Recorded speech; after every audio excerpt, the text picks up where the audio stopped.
Hi, I'm Dr. Mike Evans, and this is a short whiteboard on happiness. It's kind of a crazy topic, and the philosopher in me feels the more we try and make it a formula, the farther away we'll get. It's also likely we all have different meanings for happiness: pleasure, being engaged, life satisfaction. In medicine, we call it subjective well being, with many domains: work, family, friends, spiritual, contentment, control. So I'll leave it to you to know what happiness means to you, but I do think the science of happiness comes with some useful lessons. First is what predicts it. Well, the research points to a lot of factors, but three big picture players. First are your genes, your temperament or personality. Second are your life circumstances, things like wealth, where you live, health. Third are your life choices and behaviors. So of these three players, which is the most important? Dr. Sonja Lyubomirsky, a University of California professor, has tried to answer this question. And I think she will say these are very approximate, but about half is predicted by your genes, 40% by your life choices, and only 10% by your life circumstances. So this is interesting. I do think there's a line in the sand. So for example, lifting people out of poverty would give a lasting bump in well-being. But for most, we think if I just had that new car, higher salary, bigger house, new lover/partner, I would be so much happier. But the research says that sure, there is a boost with a new car, a new hockey stick, a new marriage.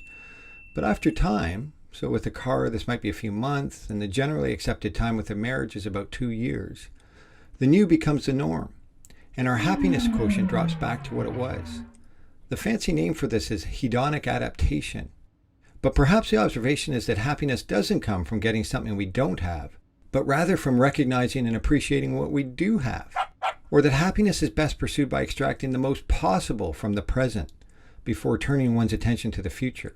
Some would call this mindfulness or living in the moment. The second big lesson is about your life choices. The good news is they are mostly in our control and overlapping. So expressing gratitude, being more forgiving, meditation and mindfulness, exercise, investing in quality relationships, kindness, altruism, and doing things for others, compassion, having good flow, where you have a kind of spontaneous joy from being fully absorbed in a task, minimizing thinking traps that make us feel bad about ourselves. All of these can work with our factory settings to increase happiness levels. And don't underestimate their effects. Let's take one, having good relationships. The Grant and Glueck cohort trials have been following two groups of men, one advantaged and one disadvantaged, for over 75 years. And when they looked to see what most predicted being a healthy, happy octogenarian, well, it wasn't middle-aged cholesterol. It was middle-aged satisfying connectedness to family, friends, and community. And there are many nuances we are just figuring out.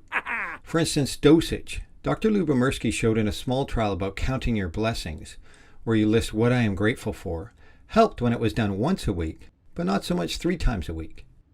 So in the end, I think, sure, if you want to buy something cool, go for it. It might even give you a short-term bump in well-being. But maybe also consider investing in a few things that have a longer-term effect, a happiness portfolio, if you will. You may have a set point, but just like your risk of heart disease, you can alter this a lot by doing things differently. Hopefully this helps. I'm grateful that you listened and watched. See? I feel better already.